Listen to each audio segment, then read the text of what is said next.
قالوا ادع لنا ربك يبين لنا ما لونها قال إنه يقول إنها بقرة صفراء فاقع لونها تسر الناظرين قالوا ادع لنا ربك يبين لنا ما هي إن البقرة شابه علينا وإنا إن شاء الله لمهتدون قال إنه يقول إنها بقرة لا ذلول تثير الأرض ولا تسقي الحرث مسلمة لا شية فيها قالوا الآن جئت بالحق فذبحوها وما كادوا يفعلون صدق الله العظيم. قالوا ادع لنا، کہا بنی اسرائیل نے، ادع لنا،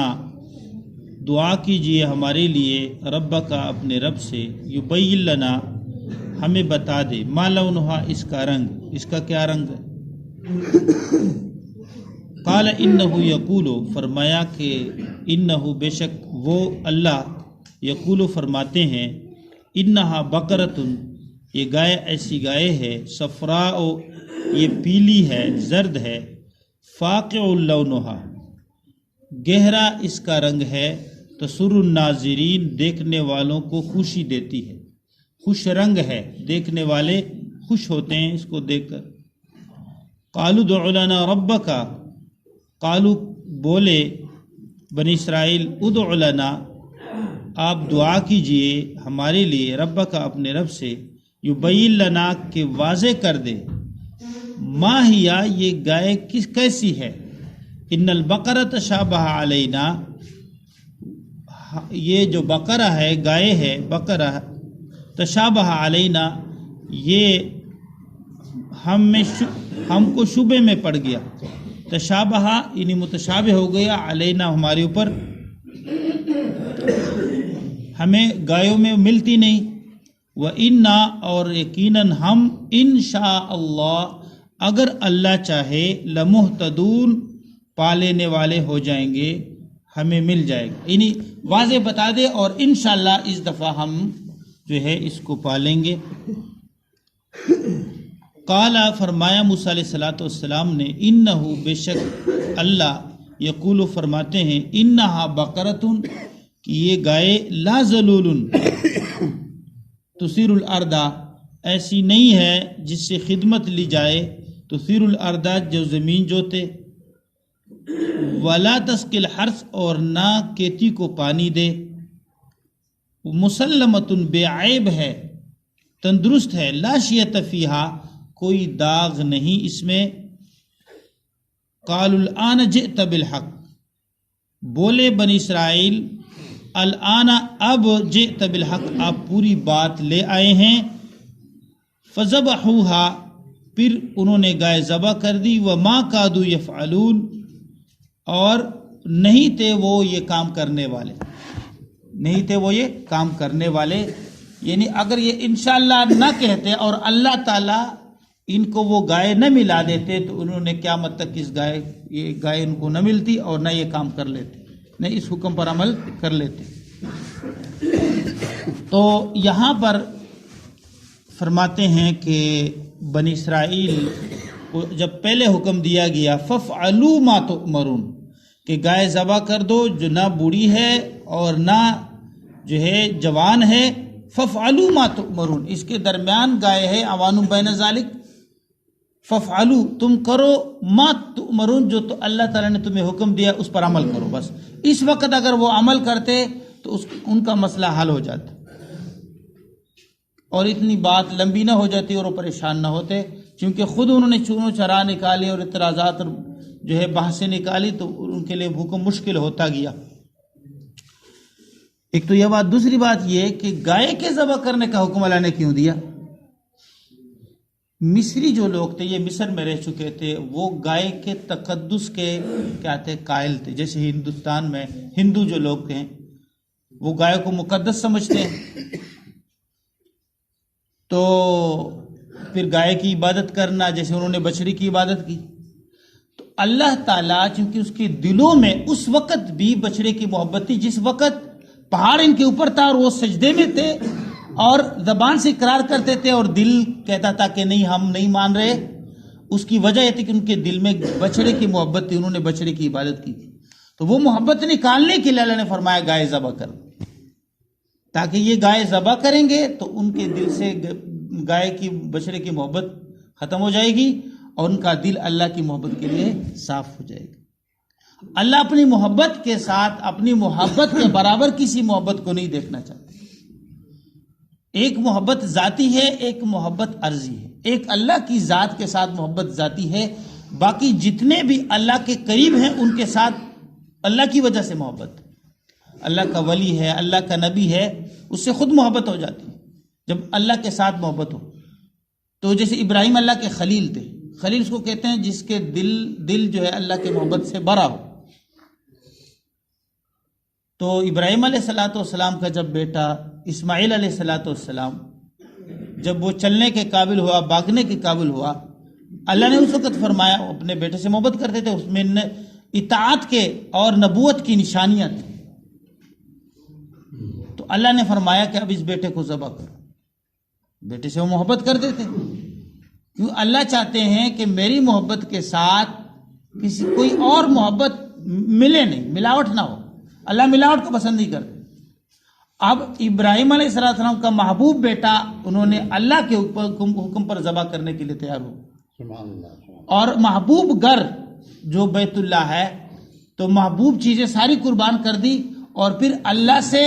امام الانبیاء جو اللہ کا محبوب ہے وہ اللہ تعالیٰ سے مانگا،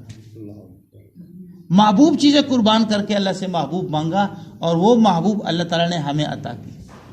اللہ تعالیٰ ہم سب کو اس پر شکر کرنے کی توفیق نصیب فرمائے۔ شکر کیا ہے کہ حضور پاک صلی اللہ علیہ وسلم سے محبت کا یہ جو ہے تقاضا ہے کہ حضور پاک صلی اللہ علیہ وسلم کی سنت کی مکمل تابعداری کی جائے، ہر بات میں حضور کی سنت کو تلاش کیا جائے، معلوم کیا جائے، یہ نہیں کہ اپنی مرضی کے مطابق زندگی گزارے، خوشی میں جو ہے، غم میں، ہر حالت میں، شکل و صورت میں، لباس میں، رہن سہن میں حضور پاک صلی اللہ علیہ وسلم کی زندگی اختیار کی جائے۔ غرض یہ کہ بنی اسرائیل کو اللہ نے اس وجہ سے گائے کے ذبح کرنے کا حکم دیا کہ وہ ان کے دلوں میں گائے کی محبت تھی، یہ ذبح کریں گے تو ان کے دل شرک سے محبت سے پاک ہو جائیں گے، غیر اللہ کی محبت سے، اور ان کا دل اللہ کی محبت کے لیے صاف ہو جائے گا، اس لیے گائے کا حکم دیا، گائے ذبح کریں۔ ایک بات۔ دوسری بات یہ کہ اللہ تعالیٰ ان کے لیے واضح کرنا چاہتے ہیں کہ تمہارے آباء و اجداد یہ چون و چرا نکالتے تھے، تمہاری کتابوں میں آخری نبی کی علامات ہیں، اب پیغمبر کو تم نے جان لیا ہے، وہ علامات اس میں موجود ہیں، اور جہاں پر ہجرت کریں گے پتریلی زمین مدینہ منورہ، وہ ساری باتیں موجود ہیں، اب تم ایمان لاؤ، اس میں اعتراضات نہ نکالو،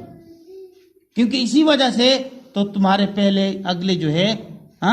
تمہارے ہلاک ہو گئے، اور جو ہے اللہ کی رحمتوں سے مایوس ہو گئے، اور اللہ کے عذاب، تعاون، مرض وغیرہ ان پہ نازل ہوئی،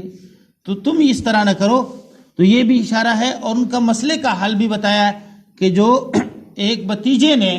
اپنے چچا کو مال کی جو ہے لالچ کے لیے جو ہے قتل کیا تھا، اور دوسرے لوگوں پر جو ہے اس کا جرم ڈالتے تھے کہ دوسرے لوگوں نے قتل کیا، اور وہ کہتے نہیں تم نے ایک دوسرے پر ڈالتے تھے۔ تو اللہ تعالیٰ نے جب موسیٰ علیہ السلام کے پاس بنی اسرائیل گئے، اللہ تعالیٰ نے حکم دیا کہ یہ گائے ذبح کرے، تو انہوں نے پھر آگے کہا کہ کس طرح گئے، تو فرمایا پہلا حکم یہ تھا کہ نہ جوان ہے اور نہ بوڑھی ہے، اس کے درمیان گائے ہے، بس اللہ کا حکم جو تمہیں ہوا وہ پورا کرو۔ قالوا ادع لنا ربک، انہوں نے کہا کہ آپ دعا کیجئے لنا ہمارے لیے اپنے رب سے، یبین لنا ہمارے لیے واضح کر دے، ما لونھا اس کا رنگ کیا ہے۔ قال انہ یقول، فرمایا کہ انہ بے شک اللہ کی ذات یقول فرماتے ہیں، انہا بقرۃ یہ ایسی گائے ہے، صفراء فاقع لونھا گہرے زرد رنگ کا ہے، صفراء زرد رنگ کا ہے، فاقع اس کا رنگ گہرا ہے، تسر الناظرین دیکھنے والوں کو خوش کرتی ہے، خوش رنگ خوش منظر ہے۔ قالوا ادع لنا ربک، فرمایا کہ آپ مانگ لیجئے ہمارے لیے، دعا کیجئے ہمارے لیے ربک اپنے رب سے، یبین لنا ہمارے لیے بیان کر دے، واضح کر دے، ما ہیا یہ گائے کیسی ہے، ان البقرہ تشابہ علینا یہ گائے ہمارے لیے متشابہ ہو گئی، ہمارے لیے جو ہے دوسرے گاؤں میں متشابہ ہو گئی ہے، ملنا مشکل ہو گیا۔ وَإِنَّا إِنشَاءَ اللَّهُ لَمُهْتَدُونَ، اور یقیناً ہم اگر اللہ چاہے ضرور پا لینے والے ہو جائیں گے۔ فرمایا اللہ کے نبی صلی اللہ علیہ وسلم نے اگر یہ انشاءاللہ نہ کہتے تو قیامت تک یہ گائے ڈھونڈتے لیکن ان کو ملتا رہتا۔ قال انہ یقول، پھر موسیٰ علیہ السلام نے پھر اللہ سے دعا کی، فرمایا قال موسیٰ علیہ السلام نے فرمایا انہ، بے شک اللہ کی ذات، یقول فرماتے ہیں، انہا بقرۃ، یہ ایسی گائے ہے، لا ذلول، نہ تابع کر دیا گیا، تثیر الارض، کہ جس سے خدمت لی جائے زمین میں ہل چلانے کی، یعنی زمین میں زمین جوتنے کی، ولا تسقی الحرث، اور نہ کھیتی کو پانی سیراب کرنے کی، مسلمۃ، بے عیب ہے، تندرست ہے، لا شیۃ فیہا، کوئی اس میں داغ نہیں۔ قالوا الآن جئت بالحق، انہوں نے کہا اب آپ پوری بات لے کر آئے ہیں۔ فذبحوها، پھر وہ گائے ان کو ملی اور ان گائے کو ذبح کیا۔ وما كادوا يفعلون، اور نہیں تھے وہ یہ کام کرنے والے، اللہ تعالیٰ نے ان کے لیے کام آسان کر دیا تو یہ کرنے لگے۔ اب گائے کہاں ملی؟ ایک صالح آدمی تھا، نیک آدمی تھا، اس کا جو ہے بیٹا تھا، تو اس نے جو ہے اللہ تعالیٰ سے دعا مانگی، یا اللہ، اس کے پاس ایک گائے تھی، تو کہا کہ یا اللہ یہ میں آپ کے نام پہ چھوڑتا ہوں، تو آپ جو ہے میرے بچے کے لیے اس کو محفوظ کر لینا۔ اس گائے کا بچہ جو ہے انہوں نے یعنی گائے چھوڑ دی جنگل میں، اور یہ اللہ تعالیٰ سے دعا مانگی، نیک آدمی تھے۔ جب وہ فوت ہو گئے، اس کا بچہ جوان ہوا، تو اس کی والدہ نے جو ہے وہ کہا کہ تیرے والد نے فلانا جنگل میں گائے چھوڑ دی ہے اللہ کے نام پہ، وہاں جا کر آپ اللہ کے نام سے جو ہے اس کو ڈھونڈو اور وہ اپنے والد کا حوالہ دو، تو گائے آپ کے پاس حاضر ہو جائے گی۔ انہوں نے ایسے ہی کیا، اور اللہ کا نام لے کر اور اپنے والد کا حوالہ دے کر اللہ سے بھی دعا کی، تو وہ گائے وہ حاضر ہو گئی۔ وہ گائے جب حاضر ہو گئی، وہ اپنے گھر لے آیا، تو والدہ نے کہا کہ اس کو بیچو، تو 2-3 مرتبہ یہ بیچنے کے لیے لے گیا۔ اس کے مختلف جو ہے یعنی اس کا مقرر ہو گیا، 3 دینار، 6 دینار، 12 دینار، لیکن وہ لینے والا کہتا کہ تیری والدہ کی اجازت کے بغیر۔ وہ والدہ کا بہت فرما بردار تھا، بچہ نیک تھا، تو اس نے کہا نہیں، والدہ سے میں پوچھوں گا، والد کے حکم کے مطابق میں آپ کو یہ گائے اتنے پہ دوں گا جتنے آپ لینا چاہتے۔ وہ قیمت بڑھاتا تھا، لیکن یہ بھی شرط لگاتا کہ تیری والدہ کی اجازت کے بغیر۔ تو وہ کہتا ایسا نہیں ہو سکتا، میں والدہ سے اجازت ضرور لوں گا۔ تو اس کی والدہ کو جب یہ سارے بار بار جو ہے رقم فرشتہ اللہ نے بھیجا تھا، وہ بار بار رقم اس کی قیمت مقرر کرتا، اور اسی طرح یہ کہتا، امتحان تھا۔ اس والدہ نے کہا کہ بیٹا اب اس سے پوچھیں کہ یہ کوئی فرشتہ لگتا ہے، اس سے پوچھیں کہ ابھی ہم یہ گائے بیچیں یا نہ بیچیں۔ تو اگلی دفعہ پھر انہوں نے پوچھا، اس نے فرشتے نے کہا کہ بھائی ابھی گائے نہ بیچیں، بنی اسرائیل آئیں گے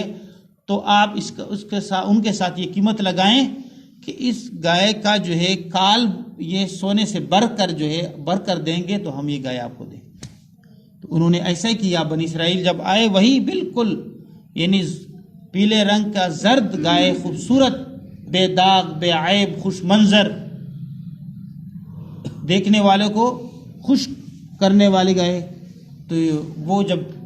اسی طرح سارے شرائط اس میں پورے ہو گئے، تو بنی اسرائیل نے کہا اب بتاؤ تم کیا قیمت اس کی لگاتے؟ انہوں نے کہا کہ ہم جو ہے اس کی یہ قیمت لگاتے ہیں، چونکہ انہوں نے اللہ کا حکم تھا، انہوں نے لینا تھا، تو سب نے مل کر جو ہے ان کی یہ خواہش پوری کر دی اور اس کا کال سونے سے بھر کر دے دیا۔ یہ اللہ تعالیٰ نے والدہ کی ان کو یہ صلہ دیا کہ وہ والدہ کا فرما بردار تھا۔ تو یہ گائے جو ہے ان کے پاس